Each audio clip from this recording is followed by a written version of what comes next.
Donc, on essaie.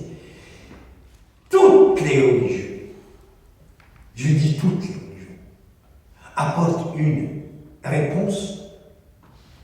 Si on y croit, elle est impeccable. Il n'y a pas mieux que la réponse qu'apportent les religions par rapport à la question de sens. La première absurdité, c'est quand l'être humain réalise que la vie n'est que le temps qui nous est donné pour mourir.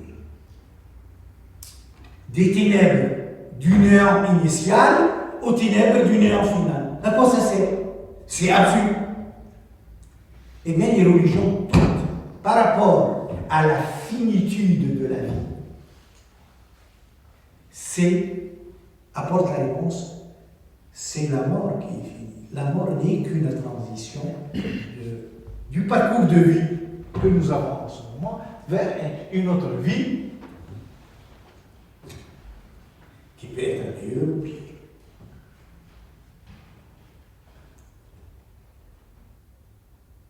Mais ne croyez pas que votre existence est absurde. Vous pouvez transformer ce parcours de vie en une vie meilleure. Comme vous pouvez aboutir à une situation pire, à celle que vous avez aujourd'hui. Le pire, le meilleur après la mort, c'est là où viennent les différences entre les religions. Ça peut être une caste supérieure, une caste inférieure, dans l'hindouisme. Du moins dans l'hindouisme tel qu'il a fonctionné jusqu'ici. Le meilleur ou le pire peut être rejoindre le règne des kami, des dieux, devenir un dieu, ou les ténèbres du néant, dans le shintoïsme. Le paradis et l'enfer, réponse commune des trois religions monothéistes sémitiques que nous connaissons. Renaître sous une autre forme de vie jugée inférieure, les reptiles, ou supérieure, les oiseaux, qui, selon la culture, le milieu dans lequel on vit, on imagine dans certaines civilisations d'aborigènes d'îles de l'océan, c'est renaître comme un poisson. Le tsunami ne peut rien contre vous. Si vous renaissez comme un poisson, vous êtes comme un poisson dans l'océan, vous n'avez rien à craindre. Vous voyez, c'est les conditions de la vie qui... Donc, dans nos religions, c'est le paradis. Mais et c'est quoi ça, le paradis? En fonction de quoi? Comment je vais garantir une meilleure vie après, ou retomber dans une vie encore pire que celle que j'ai eue jusqu'à maintenant? Elle n'est pas seulement finie, mais elle est éternelle dans les affaires. C'est là où c'est une illusion de penser qu'il y a des religions qui séparent le temporel et le spirituel. Une religion qui dit que votre vie dans ce monde ne me regarde pas, ne répond pas à votre besoin de sens et elle disparaît. Il n'y a pas de séparation entre le temporel et le spirituel, ne serait-ce que par rapport à cette question du sens. Cherchez-moi une religion qui dit non, la vie des humains, ça ne m'intéresse pas. Et qui a Dieu, ça ne vous intéresse pas, eh bien, adieu. Allez chercher ailleurs si vous trouvez des adeptes. Moi, vous ne m'apportez pas une réponse par rapport à ma quête de sens, à mon besoin de sens, je n'ai pas besoin de vous. Donc, comment je vais garantir? C'est là, il n'y a pas un désintéressement par rapport au temporel. Deux, toutes les religions ont une dimension normative. Ce qu'il faut faire, ce qu'il ne faut pas faire. Ce qu'on doit faire et ce qu'on ne doit pas faire. Donnez-moi une seule religion, vous n'avez pas des normes. Et c'est en fonction de ce que vous devez faire, et vous ne devez pas faire, ce qu'il faut faire et ce qu'il ne faut pas faire, que l'avenir, notre vie, sera déterminé. Cette dimension normative n'est pas forcément politique, mais elle peut être politisée. Elle peut être vécue comme une fonction de salut personnel, individuel. C'est pour moi, ça vaut pour moi. Je ne l'impose pas aux autres. Ce n'est pas une question de salut collectif.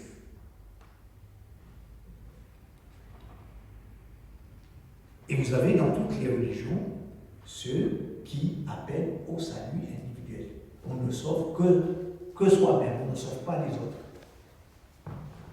Et personne ne sauve les autres. Ça existe.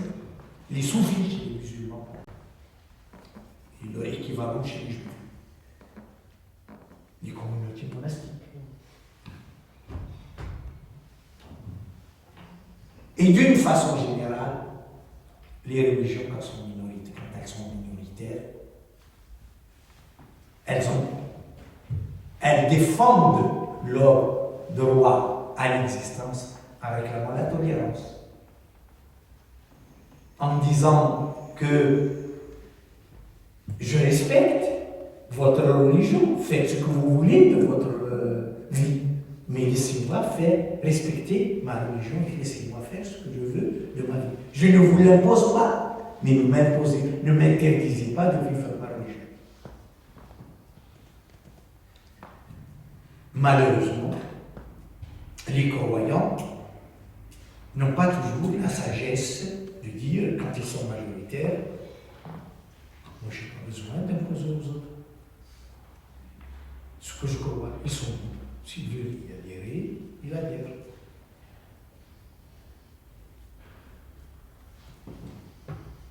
Moi je leur donne l'exemple. Je peux prêcher, mais je n'impose pas. D'une façon générale, donc, quand les croyants de toutes les religions, moi je dirais même plus de toutes les philosophies, de toutes les politiques, quand ils sont minoritaires, ils font confiance à la raison de l'autre. Ils privilégient la stratégie de la conquête des cœurs. Et quand ils deviennent hégémoniques, on dirait que leur cerveau se rétrécit et ils préfèrent la soumission des corps. La force. Et alors là, c'est universel. En situation de minorité, tout le monde est en quête de tolérance. Et relativise ça. Je ne l'impose pas aux autres. Ça vaut pour moi, ça ne vaut pas pour les autres.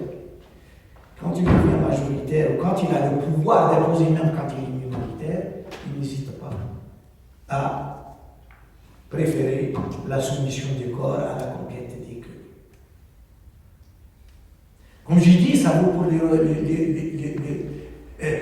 chrétiens, les musulmans, quand ils étaient minoritaires au début, ils ne demandaient que ça. Vous avez votre religion, j'ai la mienne. Pas de contrainte en matière de religion, disent les musulmans. Celui qui veut être croyant qu'il le soit, et celui qui veut être incroyant qu'il le soit. Mais il n'y a pas plus que ça. Comme affirmation de la liberté de conscience. Mais, quand ils sont en position d'imposer, ils changent de registre. Ils prennent autre chose. Il y a d'autres logiciels se mettent à fonctionner. Combattez-les jusqu'à la mort et jusqu'à toute la religion soit celle de Dieu. Tuez les impies là où vous les trouvez, etc. Et c'est pareil chez tout le monde. Les chrétiens, persécutés sous l'Empire romain, comme minorité, l'édit de Milan, 312, je crois, les affranchit, afin que toute personne ne soit pas plus persécutée pour ses croyances. Les chrétiens auront désormais le droit de célébrer le culte comme tous les autres. L'édit de Milan. 325, Concile de Nicée. Hein? C'est ça? Oui, je crois que 312. Au 4e siècle, début du 4e siècle. Concile de Nicée qui ouvre dans l'histoire de la chrétienté l'ère de la persécution au nom de la norme chrétienne telle que l'a adoptée Constantin Ier.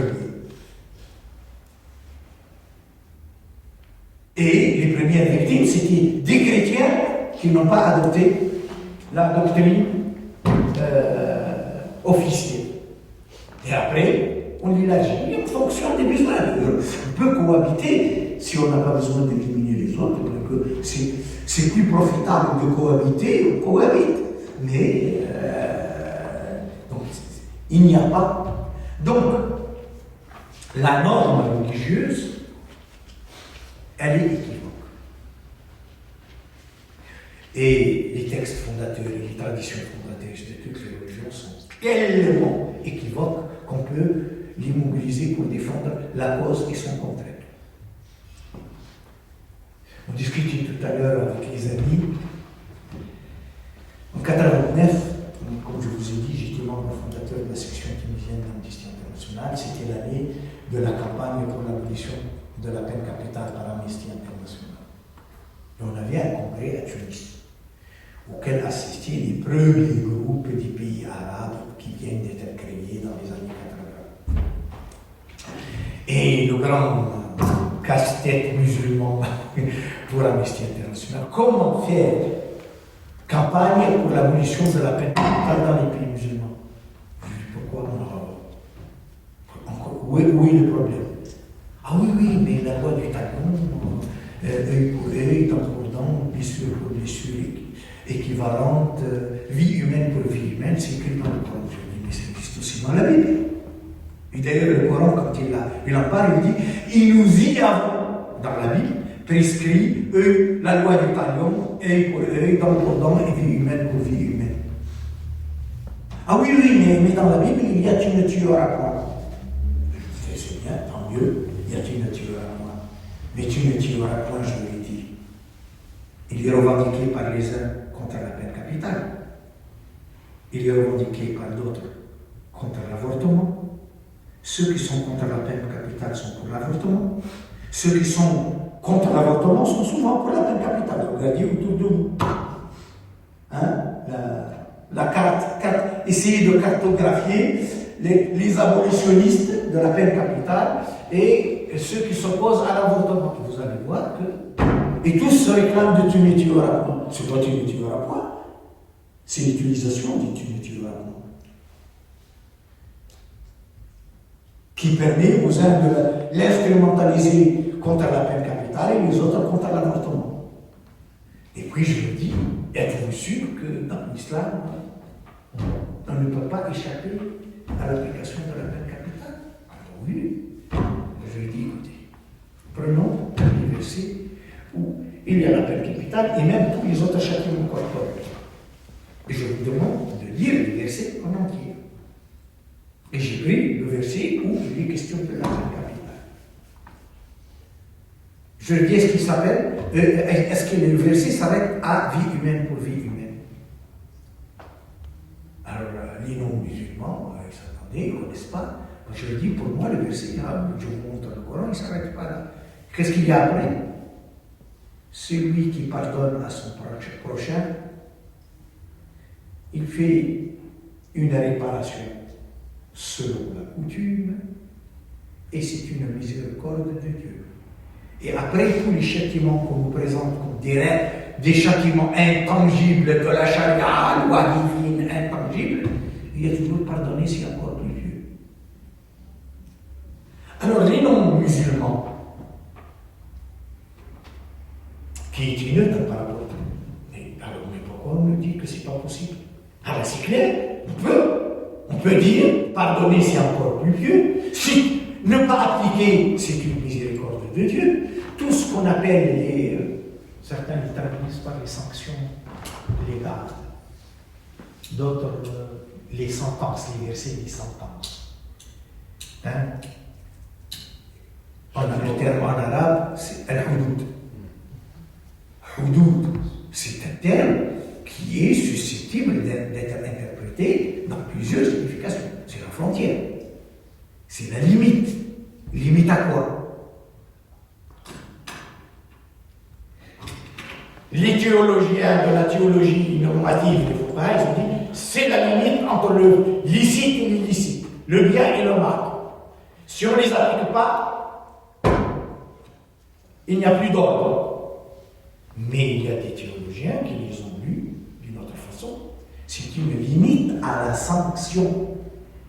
Il t'a arraché un nœud, tu lui arraches un nœud et basta. Pas plus. On sortait de la loi de la jungle où, pour une chamelle tuée par un membre d'une tribu, guerre de 30 ans, dans laquelle qui s'arrêtait avec on a dit une guerre fratricide entre deux tribus qui a duré 30 ans. Quand on leur dit chamelle pour chamelle, chameau pour chameau, œil pour œil, dent pour dent, vie humaine pour vie humaine, parce que à l'époque, ce n'était pas la vie individuelle, l'individu n'existe pas, on est membre d'une communauté. Vous avez tué un membre de notre communauté, nous voulons quelqu'un à sa place, on veut tuer un membre, choisissez. Et on est allé jusqu'à dire, femme pour femme, parce que la vie d'une femme, c'est pas la vie d'un homme, homme pour homme, homme libre pour homme libre, esclave pour esclave, dans la hiérarchie. Pourquoi ça? C'est une limite à la sanction. Tu n'as pas le droit, je t'arrache un nœud, tu me tues. Tu n'as pas le droit. Et d'ailleurs, le premier qui a inscrit la loi du talion, c'est Hammurabi. C'est la sortie de la loi de la jungle. Quand moi j'ai vu le génocide du Rwanda ou les purifications ethniques dans l'ex-Yougoslavie, si on avait la loi du talion, ça aurait été plus moins dramatique que ce qui est arrivé là. La loi du talion, c'est la sortie, c'est le premier pas vers ce qu'on appelle, nous, aujourd'hui, l'état de droit. On n'a pas le droit de faire ce qu'on veut. Et qu'est-ce qui milite en fonction de cette interprétation que c'est une limite à la sanction? C'est précisément le pardonner, c'est encore plus pieux. Celui qui pardonne, c'est une miséricorde pour Dieu. Vous n'êtes pas obligé d'aller jusqu'à cette limite. C'est une limite qu'on n'a pas le droit de dire, mais on n'est pas obligé d'aller jusque-là. Si vous lisez maintenant de cette façon-là, les choses changent. Et c'est sur cette base-là que j'ai réussi à convaincre les militants d'Amnesty International qu'on peut faire campagne pour l'abolition de la peine capitale dans les pays musulmans. Surtout que cette peine capitale, elle est toujours appliquée. Elle n'est jamais appliquée pour ceux qui ont le pouvoir. Ceux-là, ils échappent. Non, ils mettent chez nous. Pour des délits, les petits délits, les pauvres payent, et les grands, pour de grands délits, ne payent pas. Ici, sur cette question-là, toutes les religions sont sujettes à l'interprétation. Il n'y a de religion qu'à travers les interprétations qu'en donnent les croyants et surtout ceux qui veulent avoir le monopole de bricoler le sacré. Les théologiens, dans toutes les religions, ils veulent avoir ce monopole. Ils ne veulent pas qu'on lise le Coran dans une langue accessible, vernaculaire, accessible à tout le monde. Ils ne veulent pas qu'on lise le Coran en turc, en ourdou. Ils ne veulent pas qu'on le lise même en dialectal, en berbère. C'est une hérésie. C'est comme on s'y opposait à la messe, à la messe autrement qu'en latin. La grande révolution de Luther, c'était de traduire la Bible dans un langage compréhensible par tout le monde. Mais si tout le monde commence à délivrer le sens de son sacré par lui-même, qu'est-ce qui reste au clerc? Qu'est-ce qui reste aux imams, aux rabbins, aux curés, aux pasteurs et autres tuteurs de la conscience des humains? C'est pour cela qu'ils s'opposent à ce que la religion, les gens soient éduqués de façon à pouvoir délivrer le sens de leur sacré par eux-mêmes. On s'oppose à cela. Moi j'ai vu que j'ai fait l'école coranique quand j'étais petit, parce qu'il n'y avait pas d'école publique. Je suis vieux, comme je disais. Elle a dit, il ne vous croyez pas, j'ai fait l'école coranique avant l'indépendance de la Tunisie, mais on n'y comprenait rien. Et quand quelqu'un essaye de prendre le Coran, on le lui interdit. Tu le comprends pour le toucher, toi? Parce qu'on veut avoir le monopole de délivrer le sens du sacré. Et celui qui était censé délivrer le sens, il n'y comprenait rien. Maintenant, quand je me rappelle comment il récitait le Coran, il coupait un mot en deux. Et pour lui, c'était ça. C'est ce qu'il cherche, c'est plus la rime, la mesure, mais il ne comprend rien. Et il coupe les mots en deux, et on comprend rien que le mot se termine au milieu du mot. Donc, pour le dire. Donc, les textes n'existent qu'à travers leur interprétation. Regardez cet effort permanent de l'exégèse. Pourquoi on fait encore de l'exégèse? Il n'y a pas eu assez d'exégèse dans tous les siècles. Parce que précisément, comme dirait Mohamed Hakoum, que je cite, qui était mon professeur à l'université de Lyon, le sens du texte dépend des questions qu'on lui pose et de ce qui déclenche la question. Il y a des questions qu'on ne pose pas au texte. Parce que rien ne les déclenche en nous. Je vais donner encore un exemple, mais aussi bien pour c'est valable pour le christianisme que pour l'islam. Vous m'arrêtez hein, quand vous voulez. Voilà. Parce qu'il m'avait dit, je lui dis, c'est notre accord. Il m'arrête quand il veut, il reprend avec vos interventions, vos contestations, vos questions. Donc,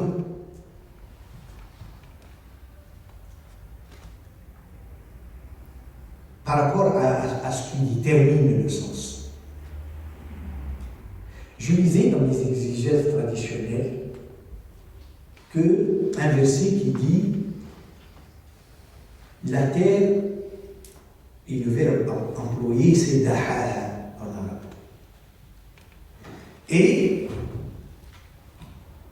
les exégèses traditionnels disent ça veut dire qu'il a aplani. Explication de dahaha, lui a donné la forme plate. Pourquoi? Parce que dans leur culture de l'époque, ils n'imaginaient pas que la terre soit et une autre forme que celle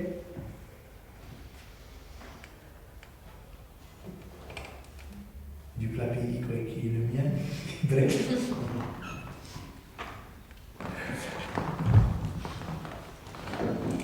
XXe siècle, débat sur la terre, la forme de la terre, et on a une nouvelle explication.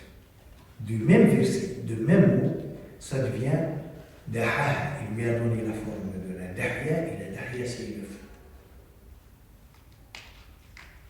Quelqu'un l'aurait dit au Moyen-Âge, la terre est ronde. Vous savez ce qui leur est arrivé? Ceux qui ont dit que la terre est ronde.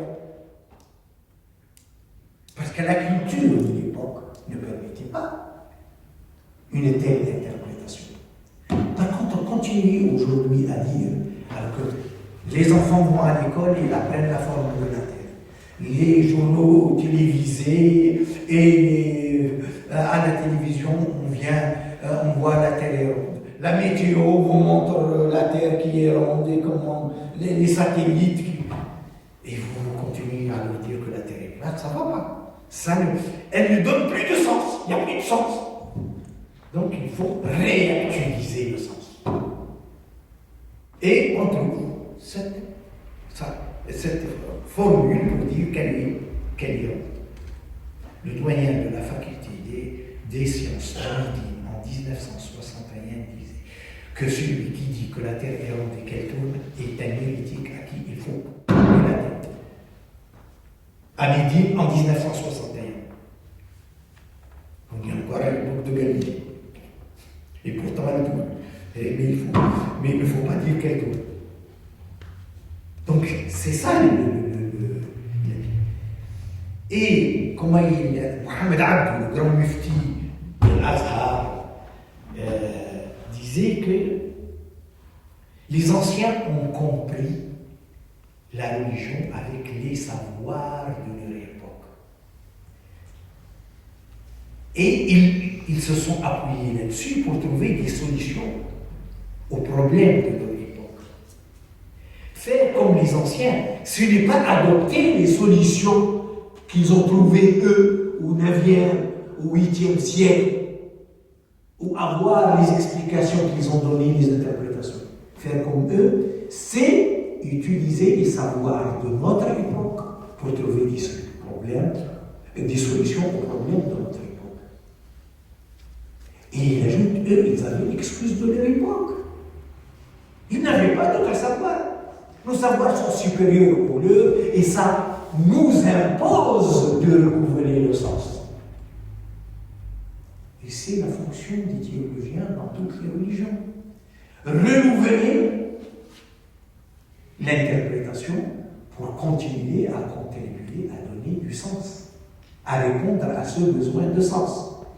Quel sens peut-on donner à un chrétien en France après la loi de 1905 qui a séparé l'Église et l'État et qui veut l'école laïque et qui veut le droit laïque? Quel sens on va lui donner? Sinon, en revenant à rendre à César ce qui revient à César pour lui donner un nouveau sens. Séparer le politique et le religieux n'est pas contraire à la doctrine chrétienne, bien au contraire, la doctrine chrétienne peut s'accommoder de cela. On s'en fout de quel est le sens initial. Aujourd'hui, les chrétiens ont besoin d'accepter, il y a des chrétiens qui ont besoin d'accepter, de vivre, qui veulent s'inscrire dans leur siècle et dans leur société, et qui sont en divorce avec leur siècle et avec leur société, avec cette vieille interprétation. Eh bien, vieille interprétation, c'est le principe de séparation. La même chose arrive chez les musulmans. Mais je reviens à ce rendre à César le politique et le religieux. Je suis parti de l'idée qu'il n'y a pas l'équivalent de rendre à César ce que... Et je tombe sur l'équivalent de rendre à César ce qui revient à César et rendre à Dieu ce qui revient à Dieu. Que les théologiens musulmans, malins qu'ils étaient, rusés qu'ils étaient, appelaient le verset des princes. C'est eux qui l'appellent. Ibn Taymiyyah, dans son fameux livre qui est le bréviaire des islamistes, parle du verset des princes. Les princes, en lui, obéissez à Dieu, à son prophète et à ceux qui ont la charge des affaires entre eux. En le lisant de cette manière, si vous obéissez à ceux qui ont la charge des affaires d'entre vous, vous désobéissez à Dieu et à son prophète.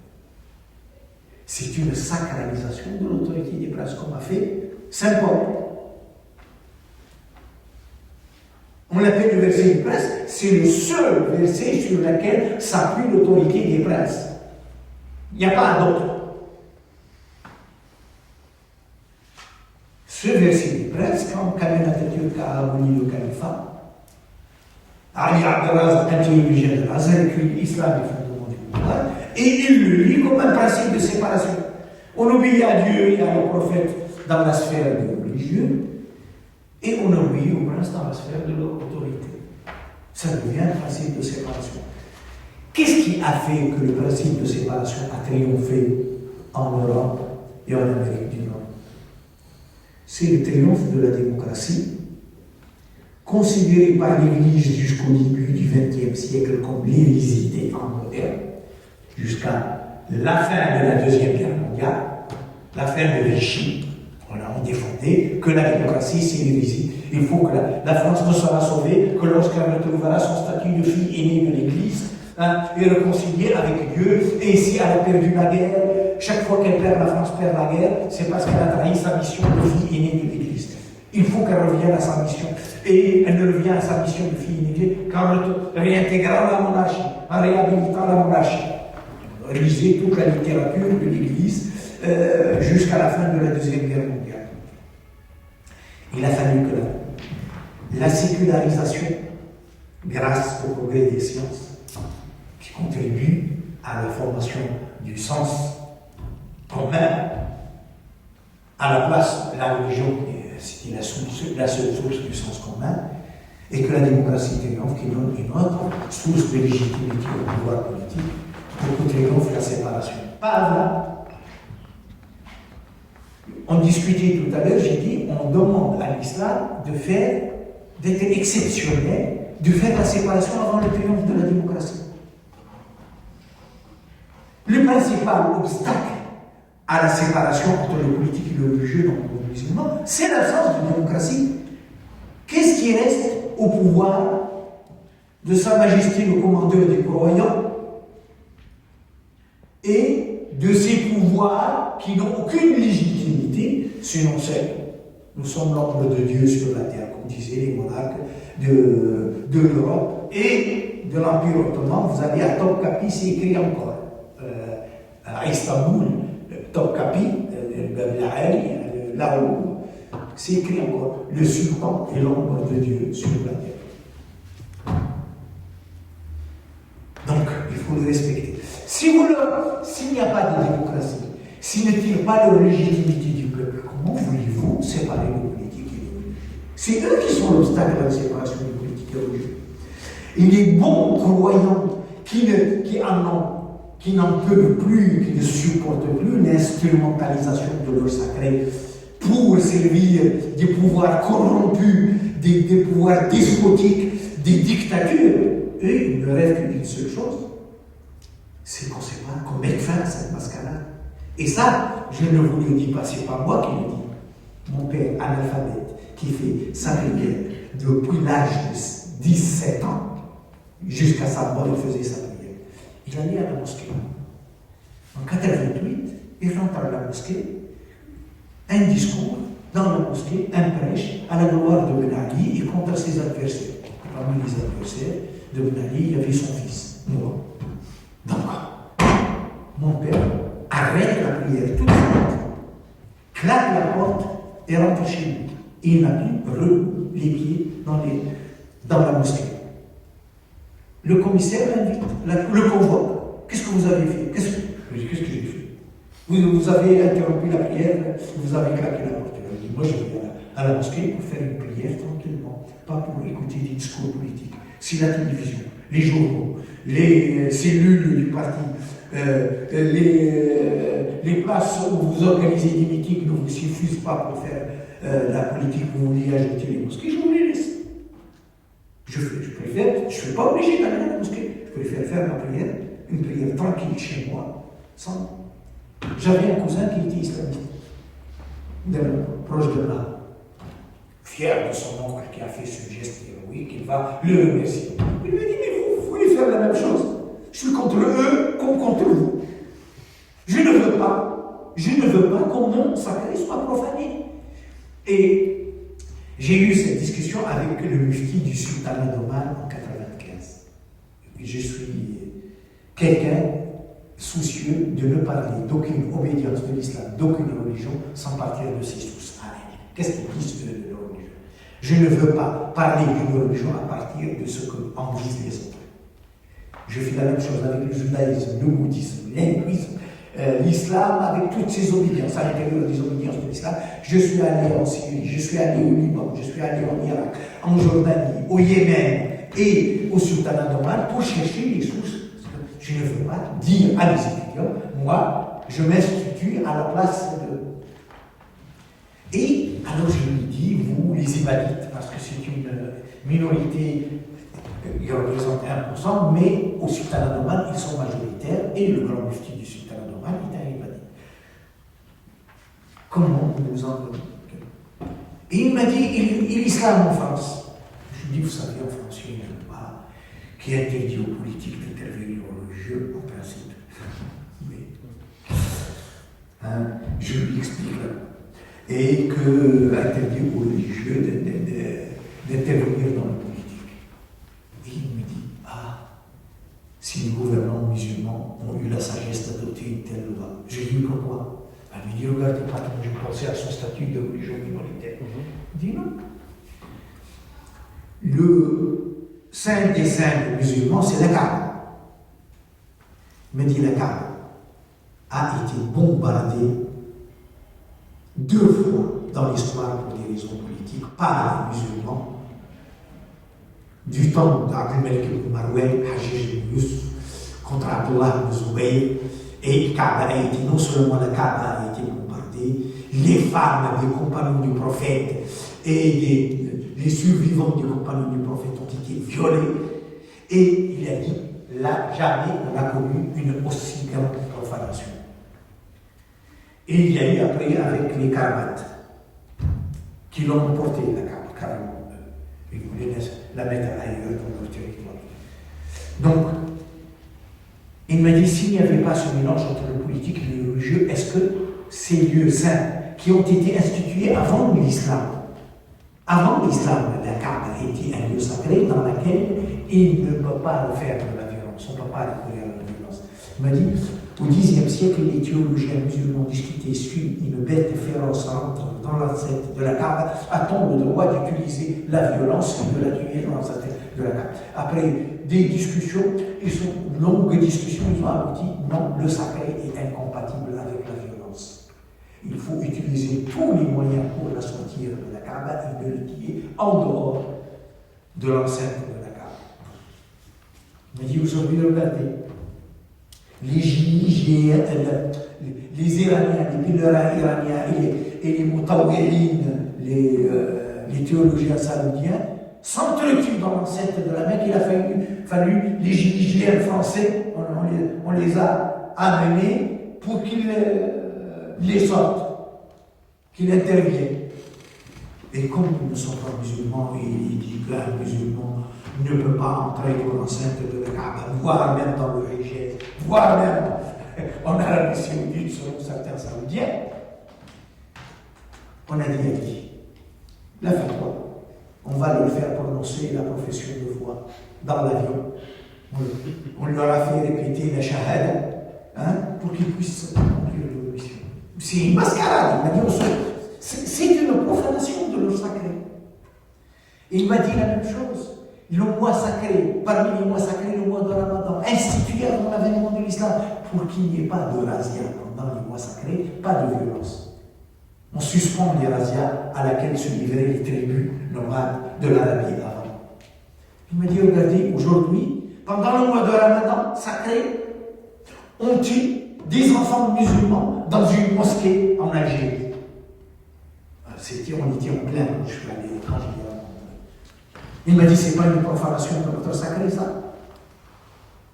Et donc, quand vous expliquez la séparation du politique, du religieux de cette façon-là, il y a beaucoup de musulmans qui ne peuvent plus de la profanation de leur sacré par des pouvoirs corrompus, par des dictatures, pour justifier des pratiques telles que on a les mascarades au XVIIIe siècle. Quand le calife, le sultan ottoman décède, le jour de son enterrement, on enterre en même temps que lui ses enfants et les descendants mâles de ses enfants mâles de sexe masculin et les enfants mâles, pour garantir la succession à celui qui lui succède. Un sultan ottoman a enterré le jour de l'accès au trône 40 de ses frères et des enfants de ses frères. Et il se tourne vers le cheikh al-Islam, l'autorité religieuse. Est-ce que c'est contraire à la religion? Non, votre majesté. Dans le Coran, il est dit que la fitna, la division, la sédition, la grésillie est pire que le meurtre. Donc, s'il faut le meurtre pour éviter la fitna, oui, vous pouvez le tuer. C'est pas une profanation du sacré, ça. Donc, vous voyez, quand vous revenez à l'histoire, vous allez trouver, et je termine là-dessus, puisqu'on me fait signe, que l'histoire de toutes les religions peut être lue en termes de politisation et dépolitisation de la religion. Selon les circonstances, il y a des circonstances qui sont favorables à la dépolitisation, on dépolitise. Et il y a une sécularisation importante de différents domaines. On n'a pas besoin de les soumettre à l'autorité des théologiens. Et il y a des périodes de crise, de peur,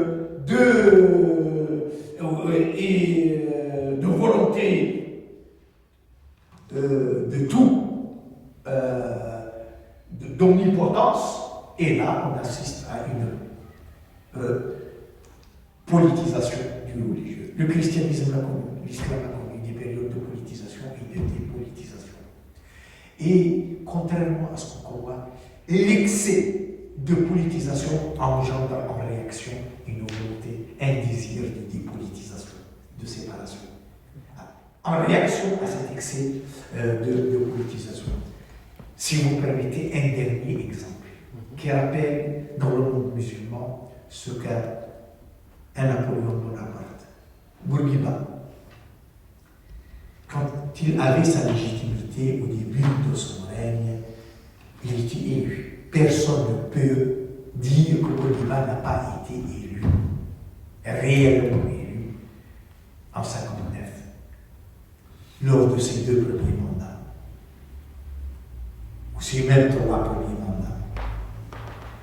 À ce moment-là, il n'avait pas besoin de l'appui des théologiens de la Zaytouna et des autorités religieuses. Il a fait passer l'article 8 de la Constitution, liberté de croyance, pas de conscience, c'est une nouvelle la liberté de conscience, liberté de croyance et liberté d'expression. Dans la constituante, la première constituante de 1957, les théologiens lui ont dit, Monsieur le Président, liberté de croyance et liberté d'expression, cela veut dire qu'un athée a le droit de dire Dieu n'existe pas. Et Bourguiba font sa légitimité. Et c'est les communistes tunisiens qui étaient dans la constituante, qui étaient constituants eux aussi. Il a dit nous, on s'est tués. Et Bourguiba lui a dit et en quoi ça me gêne qu'ils le disent s'ils le croient? Pourquoi il ne le dirait pas s'il le croyait? Si je crois que Dieu n'existe pas, pourquoi ça me gêne? Pourquoi ça me dérange? Et c'est comme ça que l'article 8 est passé. Sur la polygamie, je viens, je ne sais pas si je l'ai dit quand il a aboli la polygamie en 1956, les théologiens ont dit ah, mais comme pour l'abolition de l'esclavage. Ah, c'est contraire à la religion, pourquoi c'est contraire à la religion? Il dit la religion nous autorise à prendre jusqu'à 4 ans. Je dis mais la religion nous dit à condition d'être équitable entre les 4, sinon une seule suffit. Oui, mais c'est quoi la justice, l'équité? Je dis, je n'ai pas besoin de le discuter avec vous. Vous avez un autre verset qui vous dit et vous ne serez jamais équitable entre les femmes, même si vous vous efforcez de l'être. Et le débat est clos. Le même débat, en 61, au plein mois de Ramadan, il leur dit si pour le jihad mineur, la guerre, il est permis de ne pas jeûner, pour le jihad suprême, qui est la lutte contre le sous-développement, eh bien, il ne faut pas jeûner. Vous ne faites pas le Ramadan, je vous garantis le paradis. Et il a pris son verre et il a bu en public pendant le mois de Ramadan. Ce Bourguiba-là, fort de sa légitimité, pouvait oser telle attitude. Le même Bourguiba, en 1974, sa légitimité est usée. C'est fini. Et il change la Constitution pour devenir président à vie. Le 25 mars 1975, à la mosquée de Kéron, à l'occasion de la fête, l'anniversaire du prophète le Moulid, il fait un discours où il dit en régime présidentiel, l'autorité du président, c'est l'autorité de l'imam. Désobéir au président, c'est désobéir à l'imam. Désobéir à l'imam, c'est désobéir à Dieu. Voilà. On revient et à partir de ce moment-là, la Tunisie prend un autre virage. On ne tenait pas encore sorti. Voilà. Merci pour votre attention.